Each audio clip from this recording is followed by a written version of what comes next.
স্বামীর টাকায় মাইয়া তোমার সংসারে চলে না, সে কারণে মাইয়া তুমি ডাঙ্গুয়া ছাড়ো না।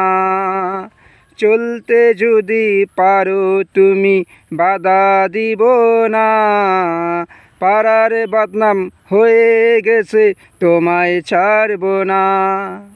পাড়ার লোকে সাক্ষী দিবে, ভয় পাবো না তাতে। আজকে দিব গান, কালকে দিব ছবি, মেকলিগঞ্জের আদালতে ধর পড়াবে তুমি। মেকলিগঞ্জের আদালতে ধর পড়াবে তুমি। আমি গান বানাই একদম নতুন, আমি গানে সুর দিতে পারি না। আমি একটা নতুন গান বানিয়েছি, সেই গানের কারণে ভারতে বাংলা বন হয়ে যাবে। গানের কারণে সেই গানের নাম নিমিত করস। সেই গানের সম্বন্ধে জানতে চাইলে ভিডিও শেয়ার করবে, আমাকে খুঁজে বেড়াবে। নমস্কার।